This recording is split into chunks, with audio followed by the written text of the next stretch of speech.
Hello, I'm EnterElysium, and I'm in Warlock the Exiled, Warlock 2, which is a sequel to Warlock Master of the Arcane, which is kind of a hex-based strategy game, a bit like Civ, but with magic, and elves and goblins and stuff like that. So, basically, imagine Civ, but without the technology progression, you have a sort of a spell progression, and there's lots of fantasy things going on. It's basically what it is. Now, I'm going to have a quick jump in the options. Not amazing, but not terrible. Nice sound sliders. Animation speeds, I've turned them up because I tend to get bored of the slow animations when I play strategy games. Bear in mind, you can turn them down, which I guess is nice. I do know some players, especially some of my friends, complain at me for having those on high, but I tend to find that watching the same animation happen several times, personally, kind of makes me bored. So it's nice that you can speed them up and slow them down rather than just on or off, which I think is the option in Civ. There are, of course, all the different quality options, textures and stuff. One of my small pet peeves about games these days is why they do low to high on some things and then they do best on other things. Why is that not low to high? It makes me have to click on everything just to check they are on the maximum setting. It's weird. Anyway, now the way this game works is you have a sort of a campaign thing which plays through the single player. So if you go single player and then you would go new game, you can play it through in the Exiled Mode, which is basically sort of the campaign mode in that you have to try and find your way back to, I think it's Ardania, which is the objective is the original world or whatever, and the world's been shattered, and you'll see, it's basically, imagine you had a lot of small Civ maps and they were all connected by these gates.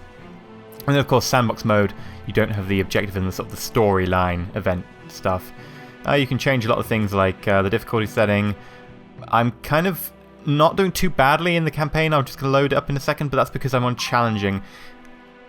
Not doing too badly in the campaign, I'm on sort of in the middle, but that's because I'm on challenging. So I could be on impossible, but yeah. Now, there's other things you can do, like defeating avatars, capture holy grounds, blah blah, but the default is just defeat the great mages, which is basically conquer your opponents. You can also change your character. There's a few preset ones, but there is also the ability to customize. So you can customize the race. So you've got elves, so expensive but awesome. Humans, a lot of different things. Really good gold production, but no early flying units. Monsters, so lots of HP and lots of units. Plane Striders, sort of a very all-round one, but they've not got any ranged healers. And then you've got the Undead, so that kind of works in the flip side, and life magic is bad for you, but you can sort of heal them with, I believe there's a few spells that specifically target either constructed or undead for healing. And then you've got Svarts, which are basically like high armor units. But the best part I find, and I've been missing from a lot of strategy games these days, is you can basically customize your character or your faction. So if I take all the defaults off, is that on? That's off, right. You can basically choose your perks and you can choose your spells. So you can have, say, you want plus 20% gold production, and you want the ability to have elven archers. You spent 8 of your 10 points and you've got 2 left. You could spend, I want to learn Lesser Fireball at the beginning and Lesser Heal. And I really miss this. I mean, it's in Galactic Civilizations 2, which is probably one of my favourite 4X games of all time, in that you can basically customize your starting race and your technology and so on, basically your entire outlook. Now, it's not as big in a game that's not like a 4X, because the 4X you have a lot of options on how to play it. But I still really miss this from a lot of games. It's really nice that they've got this. This was, of course, in the original Warlock Master of the Arcane. If we go back. If we just load up the one I was playing earlier.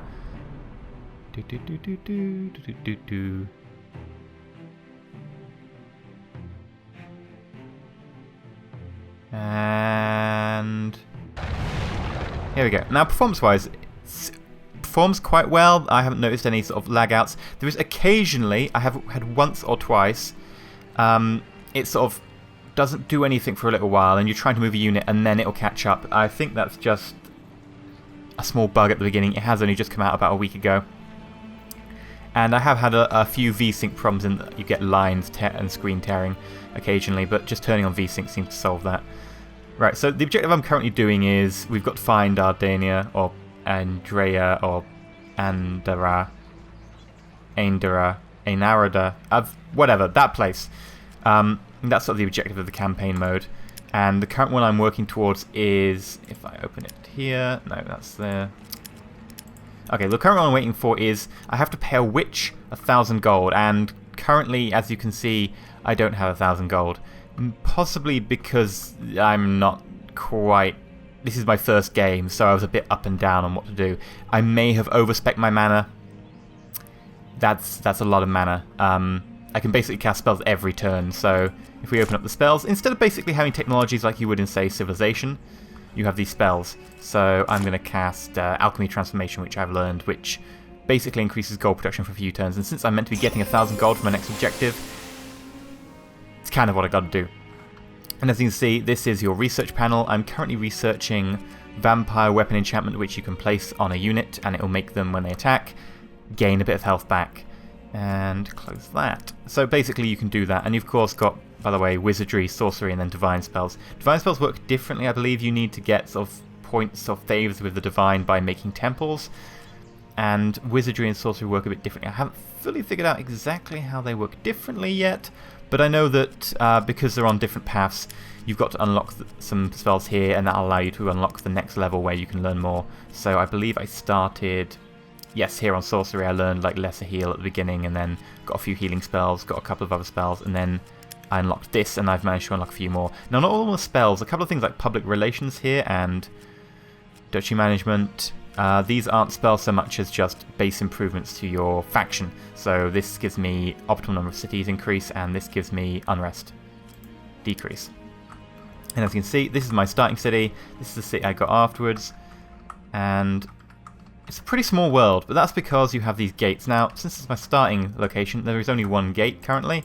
So if I go to... It'd be nice if you could click on a gate to go. That you cannot do, though. So here we are. We are in Eladolian. And then we can go to Brightburn. Now, that gate that I showed you actually comes out here. And I've managed to conquer most of this continent. Actually, all of this continent. I guess it's... What do you call a thing that flies in the air and is broken off from the rest of the land? I guess continent will have to do. So you can see I've got quite a few cities here. Now in total I have 7 out of 10, 10 being my limit. After that, well, basically no, don't go after that. Now you can see I actually have more than that, more than the 7, but that's because a couple of them are specialised. So I believe this one is... What are you specialised? Oh, it's a temple city, there we go. So it gives me God Relations, but doesn't give me some of the other bonuses, and I can't purchase units there and so on. And over here I have a Fortress City. And you can see that I have 2 more gates, one here and one here. Now, these gates lead on to a couple of different worlds. Actually, there is... Yes, there we go. Aldelva, which this gate comes out here. I think I'm currently at war with these guys. Yes, that's why they're red. And... There's a load of guys around there. You can see they've put up a few different things. That's a little fort, so that fires arrows, and this is a magic tower, so it fires basically magic balls and stuff and kills you. This is Lost Bell, I believe, which is... I can't find... Where does the... Do you come out here or at Outland? No, you come out Outland, right. So the other portal comes out here, and we have these green guys who are my allies, and then a load of monsters. Monsters basically exist around the world. And... Ah, I know a purpley dude. I think they're neutral to me. I think I have a non-aggression pact with them. So if we go back to Brightburn, because this is basically where I've got a lot of stuff going on, you can see that this portal that goes to the enemy, I've basically surrounded with units. Now, they can still get here by jumping into the portal. It will try and place it at the portal square, but if that's currently got a unit on it, it will just place you nearby. And basically the way it works is you can see that I have a load of units. The Fire Totem is basically a siege unit. You have to be right up against someone. Witch Doctor's basically a healer. Earth Elementals. Now, actually that's a spell that brings the Earth Elementals in. So, if I use... Have I used Alchemy Transformation? I have. So, let us go and... Earth Elementals, there we go. 105. So you can summon them as a unit. I think, yeah. Majority of spells, when you cast in your own territory, they cost half mana to cast. but you can also get things like Summon Rainbow Dragon, 600 mana. I assume that's going to be a powerful unit. I haven't actually called one in yet. And of course you can categorize your spellbook by all spells, arcane, divine, attack, heal, blah blah blah blah blah. And let's have a look at the creation of buildings. Now, as you can see, there's a number of different buildings, and you have a number of different resources. You have basically your gold. I probably picked the wrong city to demonstrate gold, because this city is basically, I think, my researchy city. Well, my mana and researchy city. Gold here is kind of a big loss. This is by far my biggest gold loss city. It also has a problem with food, as you can see. But it does get me back a nice 41, which is half my entire mana production. And it also gets me 10.8 learning. So that's another half of my old learning. Now the learning research points, basically they unlock your new spells. Now, as you can see, you can buy units here. Now, because of the buildings I have here, I haven't specialised that much. As you can see, I've got a couple of Magey type units. That's because, of course, I've got the Mage stuff from the mana and so on, so it was fairly easy to build them there. But you also have Settler of Plains. That's your settler unit, as you would in, say, Civilisation. You plonk it down, you get another city. Now, I didn't need to really do any of that sort of over here because I conquered them off the enemy, the one I've driven back through that portal. But there are a couple of places I guess I could take advantage of, but the mostly periphery ones probably wouldn't be as good. Now, in terms of buildings, there are a lot of different buildings, and if we open up the show building tree, you can see that there's a sort of specialization system in that you don't really want generic cities, you really want to specialize them, I guess a bit like Civ. Now, as you can see, smithy, weaponsmithy, magical smithy, incorporeal guild, incorporeals guild, yes, and you use them to get your mage units.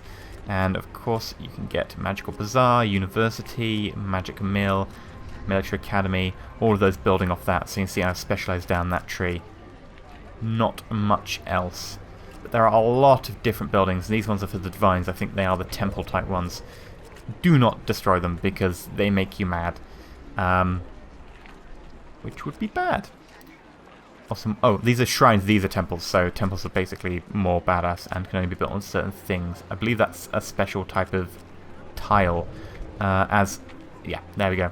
As you can see here, you need different resources. I believe the one, yes, Honourdrome, Order of Stubborn Knights, and Trading Post can only be built on donkeys currently. It's a shame because I want to try out the Order of Stubborn Knights because they sound amusing.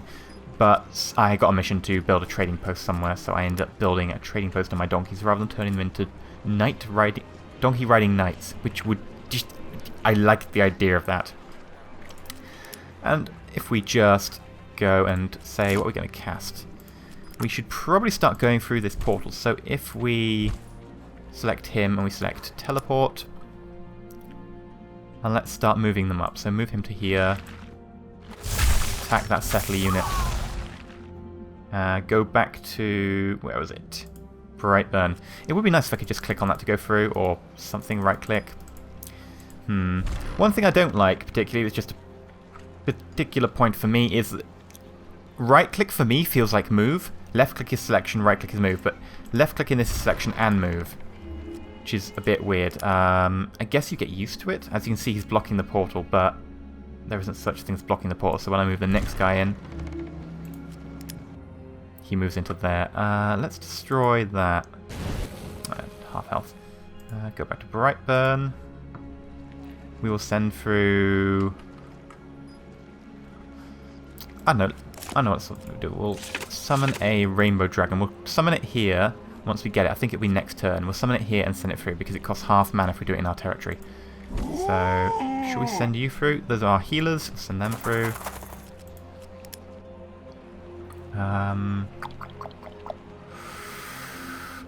We could attack that, but it'll damage them. I guess we can do that. As you can see, the city's pretty well fortified. This is one reason I haven't been able to go through this portal so far, is because those two cities are damn annoying. Move our archers through. And the one thing that's a little bit annoying is it's not obvious if you're moving somewhere and then you can't attack. Like, you can see I can move there, but would I be able to attack? I don't know. If I move one more, then you can see yellow, that means more turns. I'd like to be able to know if I can attack after moving. Sometimes it's not particularly obvious, but most of the time you can have a guess. let's see, what do we want to do? Let's attack this guy. Target confirmed. Go back to Brightburn. You can't move. This is our Black Mage. He is in fact a special character. You can hire special characters as they come along. I believe. Yeah. They'll come along and you can hire them. They cost money. This guy cost 150. And then, of course, I have these certain magical things here. That's a full plate, a staff, a weapon, and another staff. And you can equip them certain things depending on if you've picked up anything. Ooh, a sword of poison. Interesting. So this guy here, he can have a staff and 2 rings. Or magic items. I haven't found any magic items, which is a shame, but I have managed to give him a staff which does plus 15% death magic, and considering he is basically a death magic magician, kind of awesome. He is incredibly powerful, but he's a bit of a glass cannon, which is why I'm a bit reticent about sending him through the portal, because he might just get whacked by a city. Anyway, I believe that's everything for this turn, so let's just hit next turn and show you how to work. Now this is our ally, so we can see him and what he's doing. He's basically trying to suppress some monster units.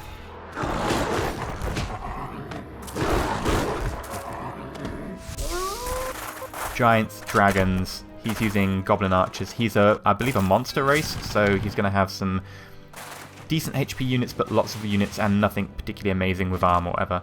Tends to be low armor, I believe. It's just a hit. He used a firestorm. Did a lot of damage to me, and I think killed a couple of units, which is a shame. Wait until this guy's finished. Here we go. So let's move him to here. Move him to here. Now, we lost... It looks like we lost our... What's it called? Healer dude. Can't remember what he's called. Shaman. Witch Doctor, that's the one. Which means we can't heal our guys now, which is a problem. So we're going to lose this. We're going to have to go back through the portal. This side of the portal is pretty too well defended for us to really consider an attack through. Let's level up unit. Now, units get XP over time, it seems. I know in some of the Civ games it tends to be XP for killing units and damaging units, but it seems a lot of the XP in this is XP over time in addition to that. So you can see that he hasn't been in a fight yet, he's got some experience. So he can have plus 20% death magic, movement, or elemental. Let's go with death magic because he tends to be quite powerful in the death magic already. If you right click on a unit, you can get info. So right click is info in this. So you can see his resistances, which is particularly useful. If, for instance, I wanted to attack, say, my earth elementals, you can see that they're immune to death magic, but spirit magic's good against them. I haven't discovered any spirit magic yet so far, I believe. But you can use melee to injure them. They're pretty immune to elemental damage as well. Let's level up someone else. Well, we definitely want you to resist missiles. And then we can end turn. Now, basically that is all there is to the game. It isn't in-depth like a couple of the expansions for Civilization are. They make trading and stuff a lot more complex. It's a bit more akin to the base Civ5 game, in that it's fairly simplistic. However, I didn't like the base Civ5 game because I found it way too simplistic. But this, I thought it might be a bit too simplistic, but I do find that I'm actually getting quite absorbed into it. Personally, I do enjoy it. There is a lot more... There is something to it with the magic and the spells and the researching spells, and there is a good variety of spells. I think this is one thing that's missing from the previous game, Warlock, Master of the Arcane. There wasn't a lot of variety. There was a lot of DLC for that game, and I'm not a fan of DLC, generally. I think I got the game near release, and then was a bit like, well, there's not a lot of stuff in there. I think there's maybe like 2 or 3 races, 2 races maybe. And there weren't as many spells. Whereas in this, there are, I think, 5, 6, 7 races or something, and there are a lot of different spells. However, I think it costs more. I think Warlock, Master of the Arcane was a lot cheaper when it came out. Warlock the Exiled, Warlock 2, more expensive. Now, this brings me on to the issue of price. Now, I know some people don't like mentioning the issue of price in reviews because price changes over time. However, I kind of think that everything should be weighed against how much it costs, because the pro of any game is it's fun to play, generally. Some mobile games maybe not, but most games do have their little charms. The con, of course, being how much should it cost you to get them. So let's just mention the issue of price. If you're in the UK or you're paying the same price, If you're in the UK, you're paying 25 quid. If you're in the EU, you're paying 30 euros, which is pretty much exactly the same. So no complaints there on that part. However, if you are in the US, you are only paying $30, which $30 does not equal 30 euros. It's about almost 30% cheaper off the top of my head than what Europe and the UK are paying, which really gets my go and, well, maybe gets my donkey if I can find those donkeys, but 30%, it's basically like everyone in the US is having a sale, a Steam sale permanently on this game in comparison. Or we can look at it the other way around and say that the UK and EU are being completely and utterly screwed. 30% more is an absolute rip-off. Now this game, is it worth 25 quid, 30 euros? My opinion, no. It is fun, but there are other things you can pick up for that sort of price range. Now, if you're really into your fantasy and you're really into Magic and you don't like Civ because it's just a bit straight-laced in its outlook on sort of technology upgrades and it's very linear, then yes, I can understand that maybe you want this as opposed to Civ. Sure. That one is one thing it does have over Civ, is that in Civ you're trying to constantly play the technology catch-up game, and if you fall behind, that can get incredibly annoying and it can be fiddly, whereas with this, there is no technology catch-up in terms of spells. Maybe having more spells than a person gives you a slight advantage, but you can use the spells differently. It's not a sheer technology race. But for that price in the UK and in Europe, I would wait until it turned up in a sale, probably personally. Now, if you want it based on what you've seen here, cool. To each their own. Personally, I'd say wait until there was a sale. However, in the US, you are paying a lot less. I would say that it's possibly worth the buying price, because I think it's the equivalent of something like 18 quid for us in the UK, which probably puts it about 21 euros? About 21 euros in Europe. So you can see there is a big difference in price. And in the US, that price is a lot more realistic in terms of should you buy it straight away. If I was in the US, I probably would buy it straight away. But I'm getting fed up of this stupid pricing system for the UK and Europe being treated as richer than the US, which is actually not the case. Interestingly enough, I don't know why it works that way at all. Anyway, I've been EnterElysium, and this has been Warlock 2, The Exiled. It's actually kind of enjoyable. I do enjoy it. It's kind of fun. You've got all the different terrain types, raw magic plains, icy plains, deserts, plains, mountains, jungles, hills, forests, and with your magic you can change them, which adds a nice element. And basically there is a more wide play rather than deep play, whereas I guess Civilization has all that technology that's long. Not Master of the Arcane, that's the other one. The Exiled, Warlock 2, has a lot more variety that you can do earlier on. Now, the city domain thing, having less cities, means you can't just go crazy and be a world-spanning empire. I think that's the point, to keep it focused and to keep you having some cities you like and turning the cities that you're not using so much over into, fortress cities or temple cities, etc. is a way to sort of keep you focused and not have to just go crazy on everything, which I think can happen in Civilization. I've been EnterElysium, and this has been Warlock 2, The Exiled. In summary, I kind of like it. Stay shiny, everybody.